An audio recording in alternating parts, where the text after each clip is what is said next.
Okay, sige. So, let's continue our discussion. So, for our discussion today, so we'll be talking about the special senses. Okay, so for week 15, our topic will be focusing on the eyes. So, ano ba yung mga pag-uusapan natin about sa eyes? So, basic anatomy and physiology of your eyes, diagnostic tests, inflammatory conditions, error in refractions. Okay, so pag-usapan din natin yung cataract, glaucoma, retinal detachment, general care for the eye, and yung mga surgeries and eye medications na ginagamit natin. Okay, so yung week 17 naman, ay 16 naman, mali pala, week 15 ay 16, 17 naman would be the ears naman po yung pag-uusapan natin. So, hindi ko lang napalitan yung topic, yung week. Pero, 16 and 17 po. Yan. Okay, so let's start with the special senses, which is your eyes. So, ano nga daw yung eyes? Sabi natin, one of the most complex and vital organs in the human body, which is responsible for our vision. Okay? Your eye is a sensory organ that allows us to detect the light, form an image, and interpret yung visual information. So, with the use of our eyes, nakikita natin yung liwanag, nakikita natin yung mga image, nakikita natin kung maganda ba or pangit yung isang bagay. Okay? So, ni-interpret din natin yung mga nakikita natin. So, vision involves both the anatomy of the eye and the neural pathways connecting the eye to the brain. Kasi di ba yung mata natin, yung naki-visualize natin or yung nakikita ng mata, isinesend yung signal na yan papunta dun sa brain para ma-interpret dun sa brain natin. Okay, so external structures ng eyes natin. So we have your eyelids, the cornea, the sclera, the conjunctiva, the pupils in the iris. So let's start with the eyelids. So ano nga daw ba yung eyelids, di ba? Yan po yung nagpo-protect dun sa eyes natin and spread tears across the surface. Para kapag meron mga foreign body, siya yung pumipigil para hindi makapasok dun sa eyes natin yung foreign body. And yung tears naman, siya yung nag-wash up. Kung meron, halimbawa, napuwing ka, di ba? Kaya siya nagluluha. Cornea, the transparent, dome-shaped, outmost layer that helps focus light onto the retina. So, yung cornea naman, siya yung clear. Tapos, para mas maganda yung focus ng ilaw o yung pagpasok ng ilaw dun sa eyes natin. Next is the sclera. So, the white part of the eye providing structural support and protection. So, yung kulay puti yung sclera. Tingnan nyo yung mga label na nakalagay dyan sa pinipresent ko. Conjunctiva naman, the mucous membrane lining the eyelids and covering the sclera providing yung lubrication. So yung conjunctiva, siya yung tumutulong malubricate din po yung ating eyes. And the pupils, the black circular opening that regulates the amount of light entering the eye. So yung pupil, siya yung parang nagko-close open, di ba? Kapag siya yung nagdadilate or nagko-constrict, depende sa liwanag. And isa rin po yan sa chine-check natin or ina-assess natin, di ba? Dahil meron yung connection with our neurologic functions natin, di ba? Kung dilated yung pupils, kung anosocoric yung pupils, or kung pinpoint yung pupils ni patient. And the last is your iris. So, ito naman po yung colored part of the eye that controls the size of the pupils, regulate light intake. So, yung pupils, yung iris naman po, di ba, yan po yung mga may kulay nung sa mata natin, di ba, yun yung mga hinahanap nun, di ba, gusto nyo yung color blue, yung color gray, di ba, so kaya mag-aasawa kayo ng kapam, di ba, yan, so yan po yung iris natin. So, sa internal naman, in structures naman, so we have the lens. So, si lens naman, sabi, located behind the pupils, it focuses light onto the retina. So, it can change shape, yun yung accommodation to focus an object at a different distance. So, ibig sabihin, di ba, kung di ba mapansin, di ba yung mata nyo, minsan, di ba, pag bilang tingin mo blurred. Ibig sabihin, nag-a-adjust kasi yung lens natin. So, yan din po yung kinokopya ng mga cameras. Di ba, yung auto adjustment, di ba, halimbawa, tumingin ka sa malayo, di ba, hindi siya nag-blur. So, para mag-adjust yung accommodation no mismong liwanag or nung object. Kung ba yan yung nagpo-focus. Next is the retina, the innermost layer of the eye, containing photoreceptors, or yan po yung mga rods and cones natin, that converts light into neural signal. So si retina, dyan niya i-convert para makarating mismo doon sa mismong brain natin. While the rods, responsible for vision in low light. So pag madilim naman po, yung mga rods na yan. Cones naman, kapag sobrang liwanag or pag maliwanag naman siya, siya naman ang responsible din sa mga kulay, sa mga pag-shape pag masyadong maliwanag. Okay, next is the macula. So the central part of retina, so providing sharp central vision. The optic nerve, which transmit visual information from retina to your brain. Also, we have your vitreous humor, ito yung gel-like substance filling the space between the lens and retina natin para ma-maintain yung shape ng eyes. And the aqueous humor, the clear fluid between the cornea lens and providing nutrients to the eyes and maintaining yung intraocular pressure. So, yung mga yan po yung mga naapektuhan if ever magkaroon tayo ng problem sa eyes natin. Okay, so fun fact, meron pong nabasa na sa lahat po ng organs ng tao, yung eyes po natin, yung size ng eyes or yung eyeball, hindi po yan nagbabago from the time na pinanganak ka. So, yun na po yung size niya. Okay? So, when it comes to physiology of the eye on how we are using your eyes, so sabi natin, light entry and refraction. So, the light enters the eye through cornea where it refracted and passes through the pupil. So, ibig sabihin, itong part na to, itong part na yan, pag pumasok yung light, ire-refract nung lens natin na yan, tawag ito, ng cornea yan, para makarating doon sa focal point, which is doon mai-interpret yung image. And the lens further focuses the light onto the retina. The curves of the lens can change to focus on the object. So, ibig sabihin, yung curve niya, kasi di ba pag nag-curve ka, di ba, it's either mag-a-adjust siya pa-curve para pumasok or yung image mismo exactly may interpret o pwedeng lumaki. So, ibig sabihin, yung accommodation o yung pag-curve ng lens, isa yan sa naapektuhan kapag may problem tayo sa refraction ng ating eyes. Okay, when it comes to photoreception naman, sabi natin, the retina contains photoreceptor, which is the rods, and the cones that detects yung mga light na pumapasok dun sa ilaw. Sa mata natin. And rods are sensitive to low light and helps sa night vision, and cones detect yung color and fine details or yung mga bright light natin. So, the photoreceptors convert light into electrical signals that are sent to the brain via optic nerve natin. So, silang dalawa, si rods at si cell.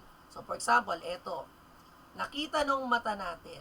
So, yung ilaw, yung liwanag, siya yung magsesend ng signal para pagdating dito sa mismong lens na yan, diba, i-accommodate siya ngayon para pagdating dito sa mismong photo events na yan or dito sa mismong, tawag dito, sa connector nung nakakonect doon sa brain natin, may interpret yung image. Pero pagdating yan sa loob, nakabaliktad yan. Pero sa ano natin, hindi siya nakabaliktad. Pero yung reflection niya, bumabaliktad pagpasok dun sa eyes natin.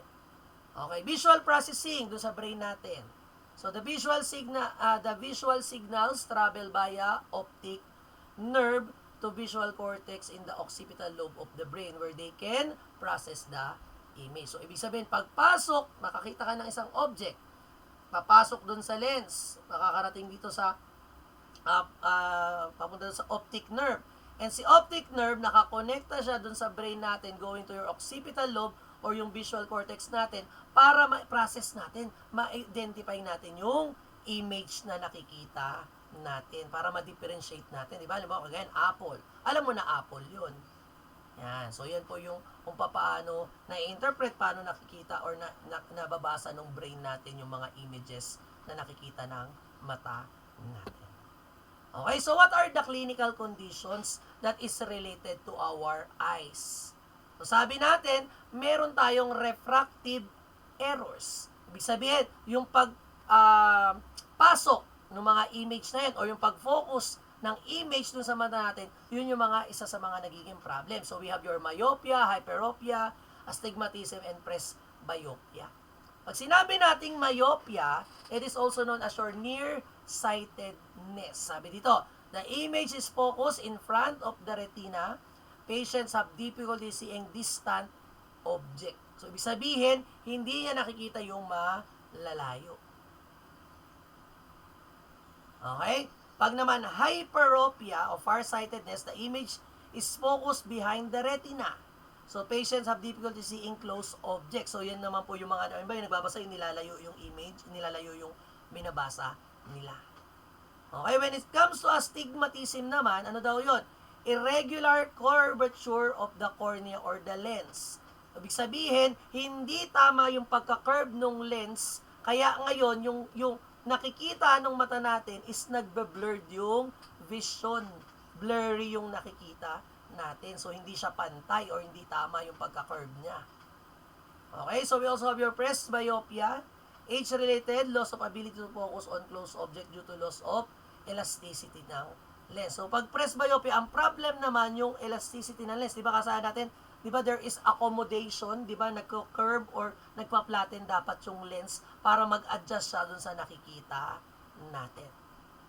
Alright? So, let's discuss further yung myopia or nearsightedness. So, sabi natin, yun nga, nahihirapan siya makita ng mga tawag ito, yung mga malalayong objects. Kasi, kung makita mo dito sa normal vision natin, di ba, ito yung single focal point.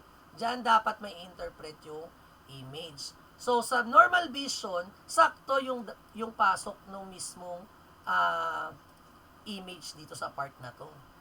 Pero, kapag merong myopia, dahil nga, di ba, may problem dun sa pag-focus, yung mismong image hindi umaabot dun sa mismong dulo na dapat dun siya may interpret.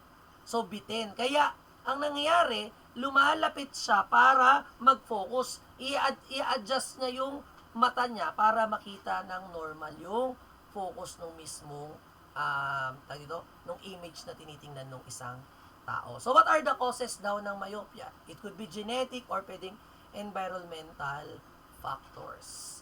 So, clinical manifestation, sabi natin, there is blurry distant vision. So, blurred pag malalayo. Diba, blurred siya.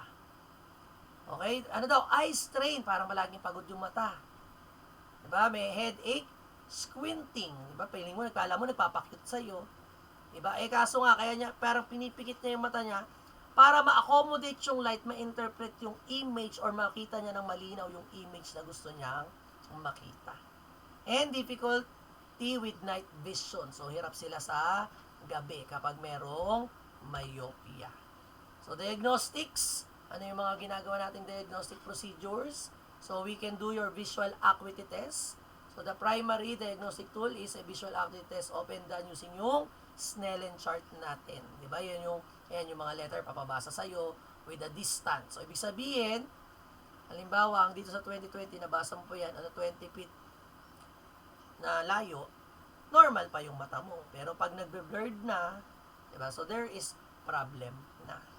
Okay, we also have your refraction test. So, the eye exam that measures how light is focused onto the retina and determines the degree of your myopia. So, yan, sinisilip din po yan. Or pwede rin po yung fundoscopic exam. So, yung sinisilip natin, meron tayong fundoscope, a retinal examination to rule out other condition that may affect yung vision ng patient natin. So, yan po yung mga common procedures in diagnostic para sa mga eyes or eye problem natin. Okay, so how will we manage yung myopia? So, we have non-surgical management. So, pwede pong gumamit ng mga corrective lenses. So, magsasalamin, eyeglasses. So, lenses in glasses are concave or diverging lenses. Or pwede po, kung ayaw mo naman magsalamin, pwede pong contact lens yung gamitin siya. Yung, kumbaga, i-correct nga yung mismong focus ng eyes natin. Okay, we also have your autokeratology, use of a specially designed rigid contact lens worn overnight to temporarily shape yung cornea. Kumbaga may kinakabit sa kanya para magbalik dun sa normal shape o bumalik sa dating shape yung cornea ng patient natin. Okay, surgically, meron naman po tayong mga surgery na ginagawa. So we have your laser surgery or mas kilala na LASIK or laser assisted in situ keratomeliosis. Ibig sabihin, through laser, aayusin yung shape ng cornea ni patient. Okay, meron din tayong photorefractive keratectomy. So, similar procedure sa LASIK. Pero, involves reshaping the cornea without yung cutting yung flaps niya mismo. And we also have your inflatable lenses. So, contact lenses are surgically inserted inside the eye. Papalitan mismo yung lens ng mata ni patient. Okay, so, ano naman yung mga nursing responsibility natin pagdating dyan? So, patient education, importance yung pagkakaroon ng regular eye exam. So, once diagnosed kasi na meron kang myopia, diba, kailangan po regularly napapacheck na yan kasi kung nag-i-improve ba or lalo bang lumalala. Diba? So, proper use of corrective lenses. So, hindi po yung, ay parang malinaw to, diba? Yung, dapat po sinusukat po natin yung grado ng mata. Hindi yung makihirap ka, pero nga nung ano mo, ay ganyan na lang din papagawa ko. Diba? So, lifestyle modification or pwede, sabihin natin ano ba yung mga options ng pasyente natin o surgical option na pwede nilang gawin. So, monitor the progression, ensure yung safety ni patient natin. Okay, may question po ba sa myopia? May question? May kasama ba ako? Meron. Okay, so walang question. Let's move naman yung kabaliktaran naman niya, hyperopia. Kanina, nearsightedness. Ngayon naman, farsightedness naman yung meron sa patient natin. Okay, so the image is focused behind the retina. So focus and difficult seeing object closely. So ibig sabihin, pag sobrang lapit, di ba, lumalagpas naman siya. Kanina parang kapos, ngayon lumalagpas. Kaya di ba, inilalayo nila yung image para mag-adjust. So the eyeball usually too short or from front to back or the cornea has too little curvature. Diba? So kaya ayun, tingnan mo dito sobra naman yung image. So kaya di ba mas malinaw sa kanila pag mas malayo. Okay? So genetic factors or nagkukos ng genetic aging or pwedeng dahil nga din sa abnormal curve no cornea ni patient. So manifestation, blurry near vision. So pag malapit, blurred. Hindi nagpo-focus. Eye strain, headache, fatigue, and difficulty in reading. So di ba yan po yung mga nahihirapan magbasa. So blurry yung vision nila. When it comes to diagnostic procedure, same lang din po. So magkamukha lang sila ni myopia, tsaka hyperopia natin, visual acuity test, refraction test, tsaka fundoscopic exam. So ganun pa rin po yung gagawin. So in terms of management, same lang din sila ng management. So ano lang pinagkaiba? So yung corrective lenses pa rin naman yung gagamitin sa kanya. So kanina concave, ngayon convex lens naman yung ilalagay dun kay patient. So it could be glass or eyeglass or pwedeng contact lens din po sa kanya. And pwede rin pong gumamit ng bifocal and progressive lenses. So pag sinabi nating bifocal, these have two parts. So one for seeing distant object and one is for near object. So yung yung salamin ni patient, diba, parang may part doon na ito, halimbawa ganyan. So etong upper part, for example, yan yung for malalayo, ito naman yung for malapit na object. Okay, pag progressive naman, upper gradual change in lens power. So pag progressive, yan po yung bawat part nung salamin, dapat alam mo. Halimbawa, pag magdadrive ka, sa gitna lang dapat ng salamin, dapat ka nakatingin. So, ibig sabihin, halimbawa, yuyuko ka, or titingin ka sa baba, dapat yumuko ka. Kasi pag sa baba ka tumingin, iba yung grade or iba yung ayos ng lens doon sa lower part ng iyong eyeglass. Kaya yung paggamit po ng progressive lenses, pinapractice din po yan. Kasi for minsan, meron po mga na-aksidente or nakakalimutan nila naka-progressive lens sila. So, pag bigla silang tingin sa baba, biglang nagbe-blur din yung nakikita nila.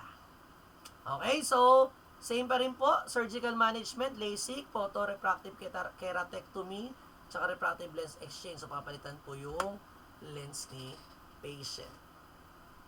Education, nursing responsibility, same na lang po din tayo. Importance ng regular check-up, ng eye check-up natin, proper use ng corrective lenses, ayan, lifetime modification, ayan, monitor progress, ensure yung safety ng patient natin. Okay, so same management, same nursing responsibility for hyperopia and myopia. So, tandaan lang yung pinagkaiba nilang dalawa. Okay, next is your astigmatism, which is, di ba, lagi nyo naririnig yan. Meron akong astigmatism eh. Diba? Sabi natin, astigmatism, irregular curvature of the cornea or the lens, leading yung nagbe-blur yung vision nila. So, kung titingnan sa picture, diba, ito po yung normal. Diba? Malinaw. Pero pagdating sa may astigmatism, yung ilaw, parang mga, parang mga, kumikislap-kislap na lang siya. Ano tawag dyan? Nag-glare yung mga lights na nakikita niya. Kaya usually, pag mga merong astigmatism, mahirap yan mag-drive sa gabi. Diba? Kasi nga po yung ilaw, sumasabog yung ilaw na nakikita nila. Okay, so, types of astigmatism, we have your corneal astigmatism, so irregularity of course in the curvature of the cornea, while the lenticular astigmatism naman, dun sa lens inside the eyes yung may problema sa kanya. So, causes, due to genetic factors, pwede rin due to eye injury or nagkaroon siya ng surgery, or keratonus, or the cornea thins and bulge into cone shape. So, numinipis masyado yung cornea ng patient natin. Okay, so ano yung clinical manifestation? So, eto, eye strain, same lang yan, headache, same, squinting, so blurry, tas distorted vision, sabog, alam ba, pag ilaw, sabog yung nakikitang ilaw ng pasyente. Diba? So, yan yung meron sa astigmatism. Okay, so, diagnostic test, visual acuity pa rin, refractory test, para makita natin kung ano ba yung nangyari sa hyperopia ba, sa mismong lens ni patient, yung keratometry para makita yung curvature nung lens nung cornea ni patient, or corneal topography, so creates a detailed map of the surface of cornea to identify yung irregularity. So sa topography, aalamin mismo saan ba yung problem sa part ng cornea ni patient yung merong problem. Okay, so treatment, same lang po ulit yung treatment natin. Diba? So, kaya madali lang po talaga yung sa eyes. So, treatment, corrective lenses lang po ulit sa kanya. Kasi nga, diba, nagbe-blur. So, bibigyan siya kayo ng salamin para makorek yung refractory ng eyes ni patient. Yung accommodation to light para luminaw yung paningin ng pasyente natin. Okay, same surgical and non-surgical management po tayo. So, same din po sa nursing responsibilities natin. Okay, and the last is your presbyopia. So, si presbyopia naman, this is age-related. Ibig sabihin, as person grow old, di ba, yung ability ng lens to focus dun sa close object, yun yung nawawala na. Kasi yung elasticity ng lens yung nasisira na. It is not a disease, but a normal part of aging, and it's usually noticed in the late 30s to early 40s. Pero for some instances, di ba, meron mga bata pa lang, di ba, lumalabo na talaga yung mata nila. Okay, so, contributing factor, so age and changes dun sa lens ng patient. So, in terms of clinical manifestation, ayan, so they have difficulty focusing on near objects. Diba? Holding reading materials further away, nilalayo din nila. Diba? Kung para din yung, para kumbaga, nilalayo nila para mag-focus. Tapos parang medyo pinipikit nila yung mata nila. So, ganyan po yung ginagawa po. Ay, ganyan yung nakikita kay presbyopia. So, may eye strain pa rin, headache, and blurred vision. Okay, so in terms of diagnostics, so we have your visual acuity, refraction test, and meron tong additional yung near vision test. So this is a Jagger chart or reading card can help assess the ability to focus on close objects. So merong ibibigay sa iyo yung pagtakip sa mata, tapos may papabasa sa iyo ng mga sentence. So titingnan ko hanggang saan yung kaya mong basahin. So usually ginagamit din yan to identify the correct eyeglass na pwede mong gamitin. So for presbyopia, ayan, so pwedeng yung single reading glass lang, pwedeng bifocal lenses, progressive lenses, or pwedeng contact lenses which could be multifocal or monofocal lenses. Okay, for surgery, ayan, LASIK po. Refractive lens and corneal inlay. So, small device, implant into the cornea to help focus light for near vision. Kasi di ba yung liwanag, dun sila nahihirapan diin dyan. Okay? So, for patient's education, so proper use of corrective lesson, post-operative care, diba? Kung ooperahan man yung pasyente. So, tandaan pag mga eye procedure or eye operation, so bawal po silang magbuhat ng mga mabibigat. Diba? So, sabi hanggang kalahating tabo lang ng tubig. Kasi kapag nagbuhat sila ng mabigat, tumataas yung intraocular pressure and maapektuhan nun yung operative side until hindi pa siya gumagaling. Alright, may question po ba sa mga refraction error natin? Yung myopia, hyperopia, presbyopia, tsaka astigmatism. Malinaw tayo sa mga refractory errors? Okay, malinaw. Sige. So, let's now move with the problem sa eyes natin. The first is your glaucoma or glaucoma. So, ano ba yung glaucoma? So, this is a condition where increased intraocular pressure damages the optic nerve that leads to vision loss. So, ibig sabihin, sa glaucoma, di ba meron tayong intraocular pressure. Sa glaucoma, tumataas yung pressure doon, and dahil sa pagtaas ng pressure, nako-compress ngayon yung optic nerve. And once your optic nerve is continuously nako-compress because of the increase in the pressure, so masisira yung optic nerve. And pag nasira yan, di ba, wala na magsesend ng signal dun sa brain or no interpreted image na nakikita natin. So kaya nabubulag yung pasyente.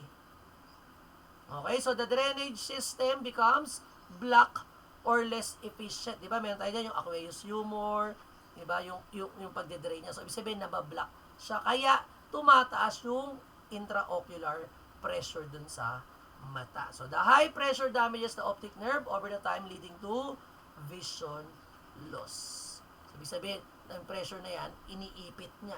Diba? So, kaya ngayon, nawawalan ng pwedeng mabulag yung patient natin. Okay, so we have types of glaucoma. We have what we call open-angle glaucoma, which is a chronic glaucoma. So, the angle between the cornea and iris remains open, but the trabecular meshwork becomes clogged, impairing the drainage of the aqueous humor and rising ACP. So, kaya ano nangyayari? So, ang nangyayari sa patient, na kumbaga parang nagsasarado yung kortina. Diba? Yung normal vision, ito, kita mo siya, buo yung image. Pag early glaucoma, nagkakaroon na ng blind spot yung mga side, yung peripheral vision. As it advances, lumalaki yung area na nagiging hindi na nakikita ng mata. And as extreme, hanggang paliit na ng paliit yung nakikita ng patient. Okay, so ano na yung mga signs and symptoms? Kadalasan, asymptomatic siya sa early stage. Okay, but gradual loss of peripheral vision, also known as your tunnel vision, yun yung makikita. So, ito nga po yun, yung mga unti-unting nawawala yung nakikita niya sa paligid niya, yung sa mga sides. Diba? So, no pain, redness, and significant visual disturbances in the early stage. So, wala pa yan pag mga early stage pa lang. So, risk factors could be due to age, over age of 40, family history, African-American descent, diabetes, and high blood pressure. So, ayan. So, sa diabetes kasi, di ba, pag mataas yung sugar, lumalapot yung dugo. So, nagko-contribute siya para din mag-block yung aqueous humor. Same with high blood pressure. Diba? So, mataas na yung BP, patataasin din niya yung pressure dun sa mata ni patient. Okay, so kung kanina open angle, ngayon naman, we have your angle closure or acute glaucoma natin. So, the angle between the cornea and iris becomes narrowed or closed, blocking the drainage of aqueous humor, leading to rapid increase in the intraocular pressure. So, signs and symptoms, severe eye pain. Ibig sabihin, masakit po kapag close glaucoma, sudden loss of vision, and redness and swelling in the eye. So, ayan po yan. No? So, namumula. Kaya tingnan nyo, parang nag-iba yung kulay din nung yung iris ng patient natin. Diba? Pati yung pupil. So, it is age-related. Pwede rin due to hyperopia, family history on Asian descent. Ayan. So, pwede po sa atin. Yan.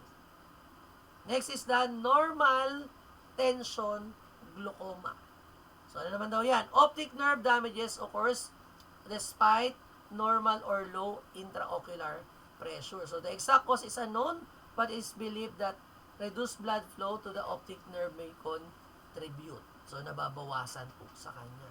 Symptoms similar to open angle glaucoma but with normal ICP. So, sa kanya, normal yung intraocular pressure. Pero, nagkakaroon ng blind spot yung vision niya. Okay, so family history, vascular factors, diba, low blood pressure naman, autoimmune disease, pwede rin po siyang factors. Okay, next is your secondary glaucoma. So, caused by another condition, such as yung nagkaroon ng eye injury, because of diabetes, because of the inflammation of the eyes, or maybe because of the medications na ginamit ni patient. So, similar to open angle or angle closure glaucoma, but a known secondary cause. So, tandaan, pangalan niya, secondary, ibig sabihin, nagkaroon lang siya ng glaucoma because meron siyang naunang eye problem. Tapos, yung signs and symptoms, same lang with your angle or open angle or closed angle glaucoma na pwedeng lumabas sa kanya. Basta tandaan, merong secondary cause yung glaucoma ng patient. Next type is your congenital glaucoma, which is a rare form of glaucoma that occurs in infant and young children due to abnormal development of the eye drainage system. So, kamalas naman, di ba? Bata pa lang. Di ba? So, ayan na yun na nangyari. Signs and symptoms, enlarged, cloudy cornea, excessive tearing, and sensitivity to light. So, ayan yung kayo nakita nyo, may parang maputi. Yan po yun. If untreated, can lead to blindness. Kaya maganda po kung na detect din sa bata agad-agad. So, diagnostic test, we have your tonometry. So, ano may ginagawa sa tonometry? So, in tonometry, it measures the intraocular pressure. Sabi ito, an IOP greater than 21 mm mercury is often a sign of glaucoma, although some people with glaucoma can have normal intraocular pressure. So, optic nerve examination.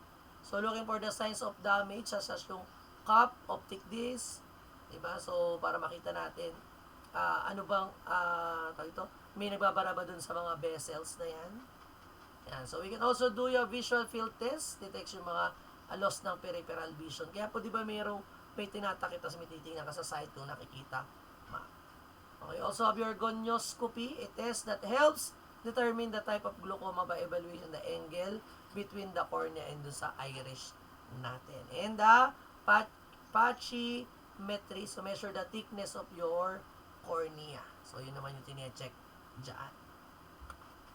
So, treatment. So, topical eye drops. So, ano mga pwedeng ibigay sa kanya? So, we have your prostaglandin analogs,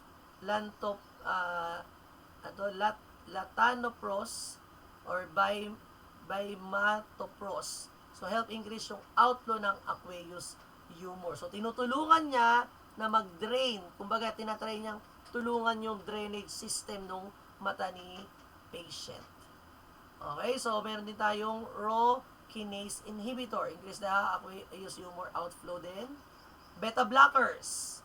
Okay, so meron din tayong beta blockers na ginagamit sa eyes, hindi lang po sa heart. So we have your timolol. So it decrease the production of aqueous humor para hindi naman dumami mag-accumulate ng mag-accumulate siya. So we also have the alpha agonist or apraclonidine. So also decreases the aqueous humor production, and carbonic anhydrase inhibitors. So reduce the aqueous humor production. So puro yan po yung nilalagay dun sa mata ni patient.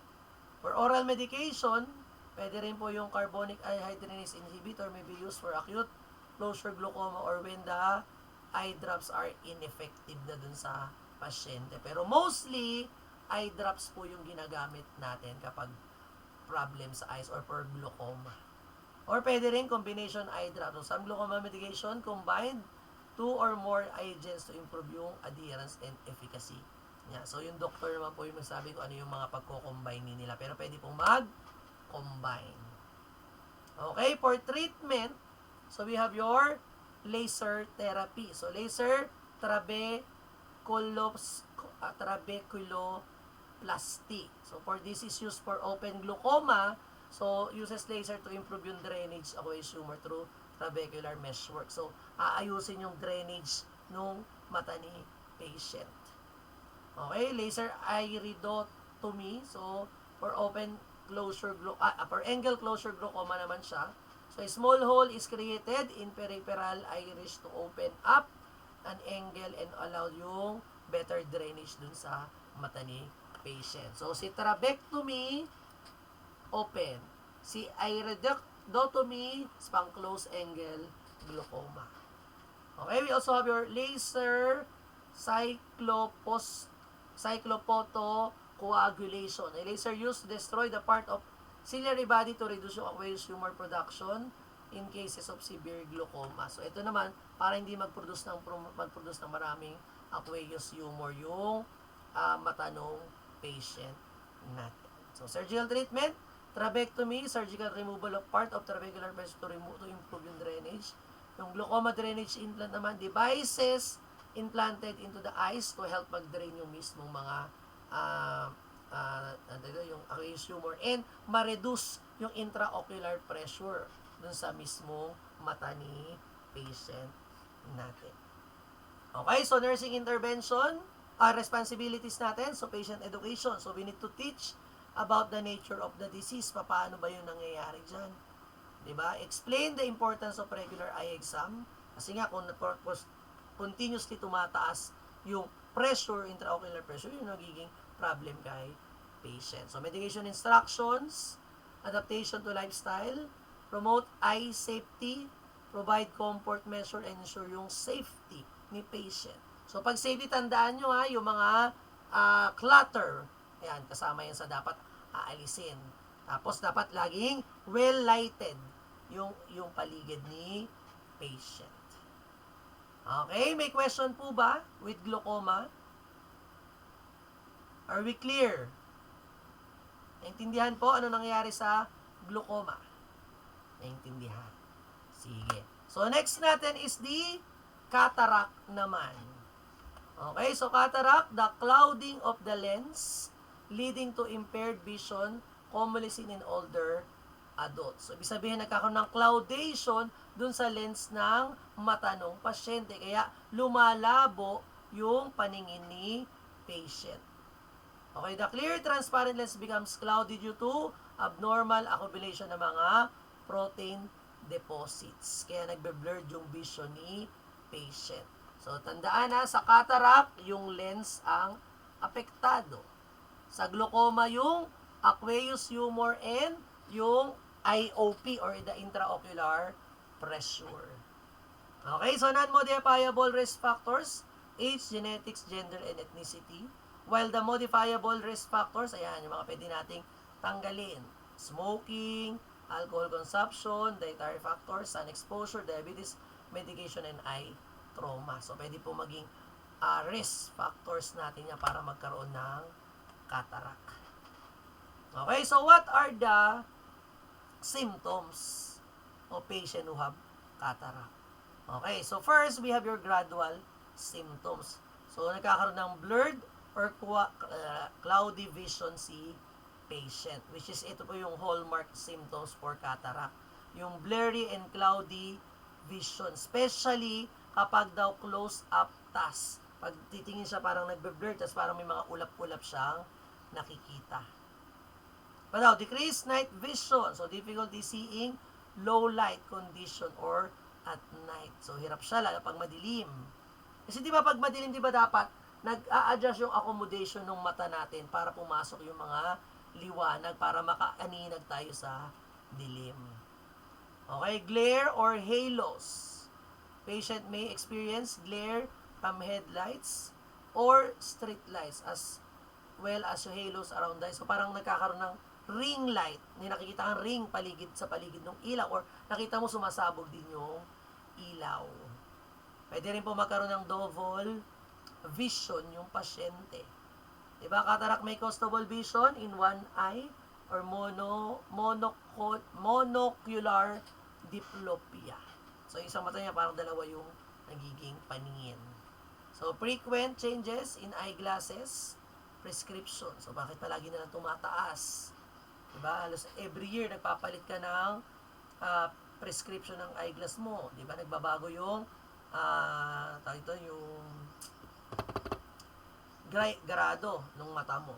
Okay, so people with cataract often report needing frequent changes in their prescription for glasses or contact lenses. Okay, so ano naman yung mga symptoms by stages?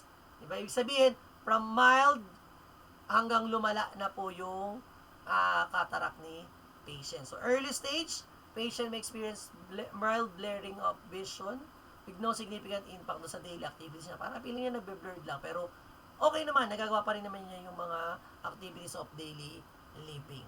So, mild stage naman, this is more severe blurring. So, nagpa-problem na siya sa mga nag-glare na yung mga nakikita niya.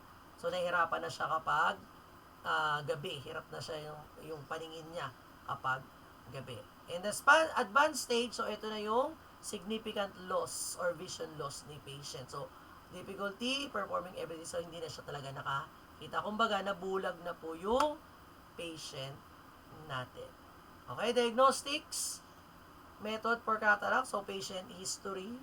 So, alam natin, detailed yung symptoms review, ano ba yung mga tanongin natin yung pasyente, ano ba yung mga naging changes sa paningin niya, diba, nagkaroon ba siya ng eye trauma, meron bang katarata sa pamilya nila, diba? Ano pa daw? Yung mga risk factors, diba? Diabetic ba yung pasyente? Nag-iossi ba yung pasyente? Or any other factors na isipin natin na pwede maapektuhan or pwede mag-contribute para magkaroon ng cataract yung patient. Diba? Visual acuity testing. So, we have your Snellen chart used to assess sharpness of vision and detect any visual acuity. Next is the slit lamp examination. So, yun may sinisilip using yung ating may aparato. Use examine the eye under magnification to assess the lens for clouding and other abnormalities. Dilated eye exam. So, sa dilated exam naman, so, yung optometrist or ophthalmologist, pinapadilate na yung pupils para daw makita, ma-examine niya yung lens or ma-assess niya yung lens ng pasyente kung nagkakaroon ba ng cataract formation, nagkakaroon ba ng cloudation inside the lens or mismo doon sa lens ng patient natin.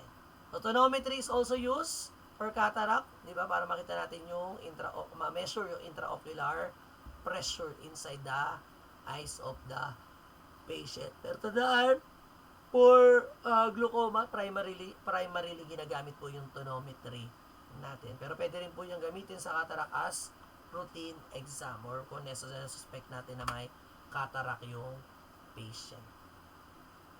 Okay, so management, pag non-surgical, so eyeglass or contact lens lang. So in early stage with cataract development, vision may be improved with new glasses or contract. Pero eventually, magpo-progress yan, so kailangan talaga siyang operahan. So magnifying lenses can help improve yung reading and mga close-up vision. improve yung lighting. So, kailangan dapat there is a better lighting such as reading lights or brighter rooms or room lights may be reduce the symptoms of cataract. Pag naman malabas, sunglasses, wearing UV blocking sunglasses outdoor to reduce yung glare and further damage. So, ibig sabihin, kapag outdoor, mainit araw, pwede po mag-shade si patient. Okay, for surgery, cataract surgery, so, meron pwede pong gawin yan. So, treatment for cataract that impair daily life, the procedure involves removing the clouded lens and replacing with the artificial intraocular lens. So, cataract surgery, tatanggalin yung luma o yung nasirang lens, tapos papalitan ng artificial na bago.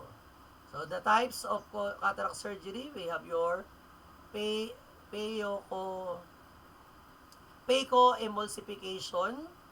This is the most common and minimally invasive technique where the lens is broken up using yung ultrasound and removed through a small incision. So, parang dudurugin siya at i-extract. Tapos ipapasok yung panibagong lens yan sa phacoemulsification natin. We also have your extracapsular cataract extraction. Use more advanced cataracts involves removing the lens in one piece. So, buo tatanggalin, babakbakin. So ito,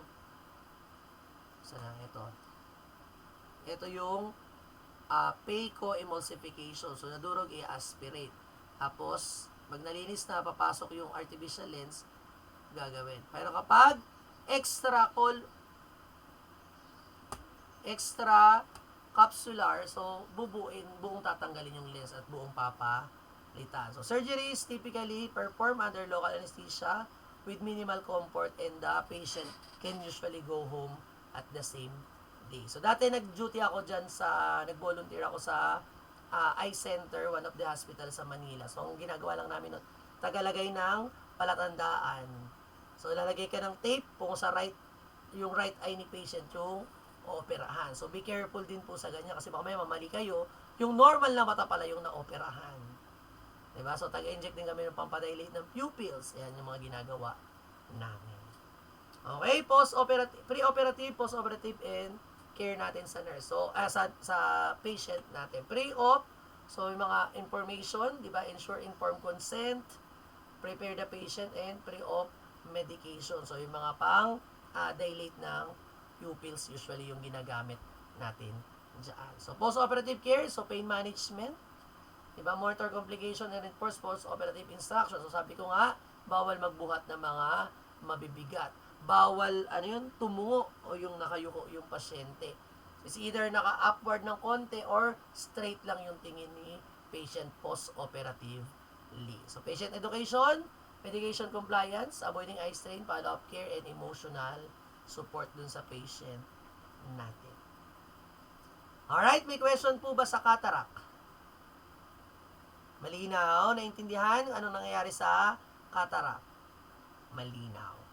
Sige. So, next natin is your diabetic retinopathy. So, from the word itself pa lang, alam na natin kung ano yung problem ni patient, ano yung nag-cause ng problem ni patient. So, diabetic retinopathy is caused by damage to the blood vessels of retina because of your diabetes mellitus, which is the leading potential vision loss. So, hyperglycemia, yan, sobrang taas ng sugar.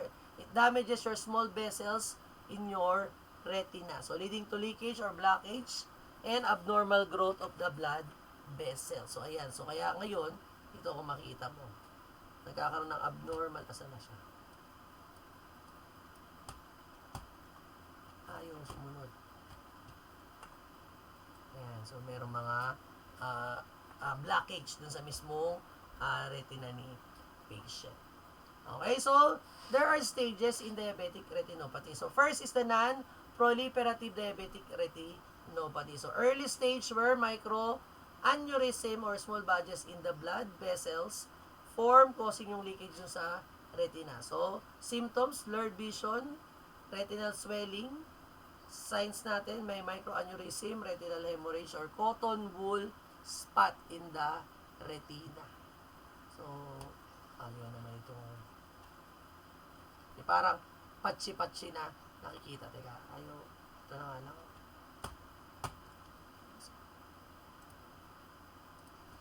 Ayan, so ito po siya. Mayroong mga parang puti-puti na nakikita kay patient.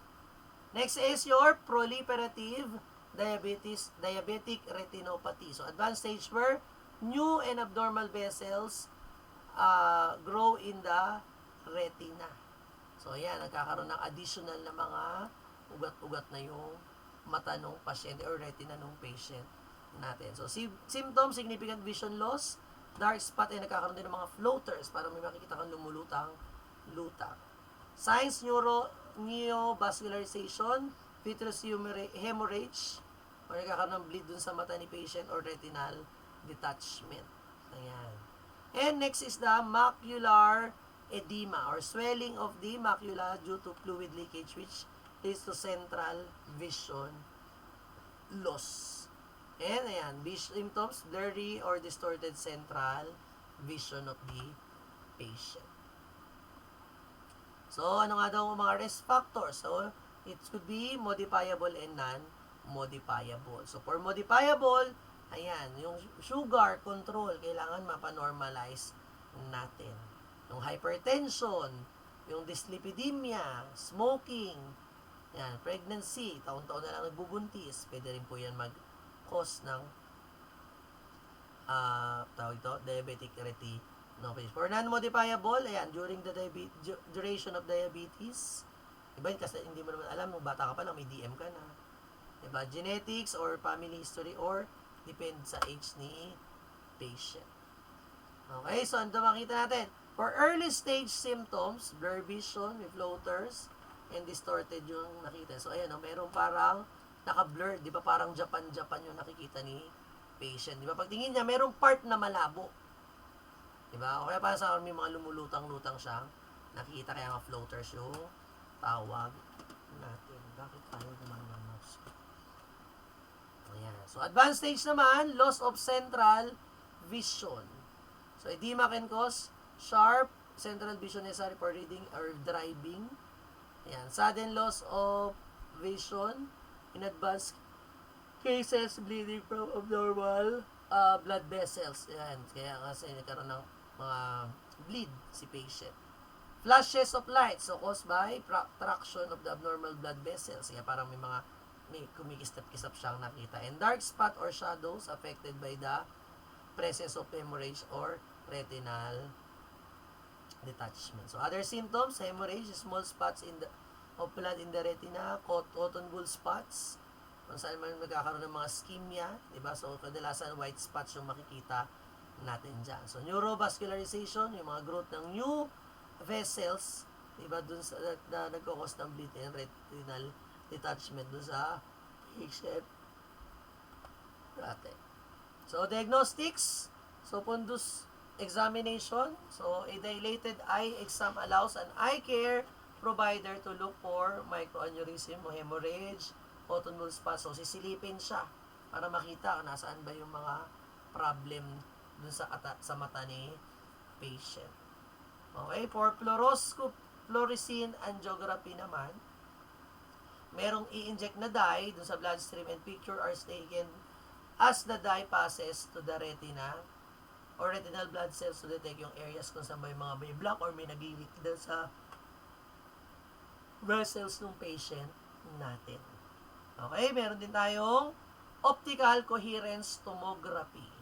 So, a non-invasive imaging technique that provides detailed image to the retina including yung swelling from your macular edema. So, visual acuity testing. So, yung mga stele natin. Amsler grid, a tool to detect vision distortion related to macular edema. So, merong papakita na parts. So, ito yun. So, surgical and non-surgical management. For non-surgical, since this is related to diabetes mellitus, so kailangan po makontrol yung blood sugar ni patient. Same goes with blood pressure and yung mga lipid profile ni patient. So, anti-VEGF medication like Lucentis or Eylea injected in the eye can prevent the growth of new and abnormal vessels and para reduce natin yung mga macular edema. So, corticosteroids can be given for swelling and inflammation para magpa-reduce ng inflammation sa mata. So, surgery, so laser, photocoagulation uses to treat leaking vessels and abnormal blood vessels para mabawasan. Focal laser treatment used to target specific leaking vessels caused by macular edema and panretinal photocoagulation. So, type of laser used to treat neovascularization in proliferative diabetes mellitus. Okay, we also have your vitrectomy, so surgical removal of vitreous gel and blood or scar tissue that may have formed from retinal hemorrhage or fracture. Okay, we also have your retinal detachment surgery. So, in advanced cases, surgical intervention may be necessary para ma-attach yung retina ni patient. Kasi sa diabetic retinopathy, pwede magkaroon ng retinal detachment si patient. So, nursing intervention, monitor yung glucose level, monitor yung blood pressure, monitor din yung lipid level, regular eye exam, provide support. So, patient education, let's encourage or discuss the importance of diabetes management, yung tamang pag-inom ng gamot, warning signs for tawag dito, kung tumataas yung sugar no patient natin, di ba? Or nagkakaroon ba lalong lumalabo yung di ba? Kasi nga di ba yung diabetic retinopathy, lumalabo lalo ba yung mata ng pasyente? Di ba? Diet and exercise, smoking cessation and adherence to follow-up care ang isa din sa importante diyan. Okay, may question po ba with retinopathy or diabetic retinopathy? Malinaw tayo dyan? Sige. So, next natin would be the macular degeneration. So, ano naman yon? The degenerative condition affects the macula, leading the loss of vision. So, the macula, the central part of the retina responsible for sharp, detailed vision. So, ibig sabihin, kung nasisira siya, ano mangyayari? Diba? Yung vision din ni patient is affected din sa kanya. So, we have two types, the dry and wet, the non-neovascular and the neovascular type of macular degeneration. So, for dry, characterized by gradual thinning and aging of the macula, so accounts about 85 to 90% of cases, and Rusen accumulated in the retina which can disrupt yung vision, nagkakaroon ng yellow deposits doon. So, pag wet naman, abnormal blood vessels grow under the macula leading yung fluid leak. So, sabi, more severe than the dry macular degeneration but common in 10 to 15% of the cases. Abnormal blood vessels leak, fluid and blood, the macula causing yung mga deterioration mismo sa mata ni patient. So, risk factors, sabi nga natin, age-related po yan. So, usually age 50 and above, genetics, smoking, ayan. Race and ethnicity, so mostly Caucasian po yung nakakakuha ng macular degeneration. Other factors, yan. So, yung mga hypertension, di ba, high cholesterol, UV exposure, diet, low in antioxidants, mga zinc, omega-3, yung mga fatty acids natin.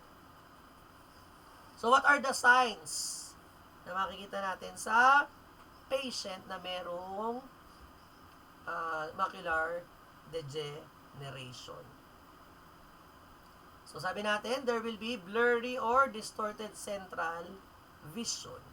So, kung makita mo, merong, scotoma. Ano daw yun? Ayun, merong part, sa gitnang part ng mata niya, nung nakikita niya, itim yung nasa gitna. So, hindi po black hole yun. Okay, difficulty seeing in dim lights or sa night. Need for brighter light when reading and performing tasks. Kasi ang maliwanag na maliwanag. Okay, progression. So, a gradual loss of central vision. If wet, macular degeneration, rapid loss of vision can occur sometimes within days to weeks lang po sa kanya. So, advanced symptoms naman, blind spots in the central vision. Ayan po, yung scotomas natin. So, difficulty recognizing faces. Diba? Imagine mo, pagtingin mo sa isang tao, ay, blanco lang yung mukha niya. Diba? Pero yung nasa paligid, nakikita mo maliwanag. Diba? So, difficulty reading and watching the television. Okay, we also have diagnostic test. We have your Amsler ophthalmic testing. Yeah, so sa Asthma, patient are asked to look at a grid of straight lines to detect yung visual disturbances. So may papakitang linya dyan. Meron papahanap sa kanya. So makita mo, may nakita ba ng pasyente or hindi. Okay, we also have yung ophthalmologic testing, yung fundus photography, yan, fluorescein angiography or optical coherence tomography. So, yan po yung mga procedures na gagawin kay patient. Okay, macular degeneration. Ayan, so dry macular degeneration. Ayan, so sabi natin, treatment, no cure. So currently, there is no treatment to reverse the damage but progression sometimes slowed. So papabagalin lang natin yung pag-progress no disease kay patient. Okay, so nutritional supplement, high dose antioxidants. Diba? So, yan, mga vitamin C, copper, zinc, yan, mga bibigay kay patient. So, lifestyle changes, yung mga smoking, diet modification, so, kain na po ng mga gulay-gulay, mga isda-isda, and UV protection, diba? Sa pag lumalabas sa araw. So, for wet naman, so, anti-vascular endothelial growth factor injection. So, yung mga Lucentis, Avastin, or Ayalea, are injected in the eye to block yung mga growth ng mga abnormal blood vessels dyan. Okay, so photodynamic therapy. So, used to light activated drugs to destroy yung mga abnormal blood vessels in sa retina. And laser used to destroy yung mga abnormal vessels dun sa mga cases na mayroong mga wet macular degenerations natin. Okay, so, nursing responsibility. Sabi natin, patient, education. So, eye check-up, proper nutrition, same pa rin naman. Psychosocial support, and, helps patient cope with emotional aspect of vision loss. Yan, coordination and care. Yan, collaborate with ophthalmologists, optometrists, and rehab specialists to a comprehensive plan of care. Kasi nga, di ba, unti-unti nang nawawala yung vision ni patient natin. Okay, may question po ba? Merong clarification? Malinaw po ba? Malinaw?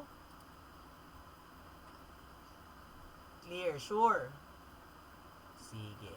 So, hanggang dito lang po muna yung i-discuss natin.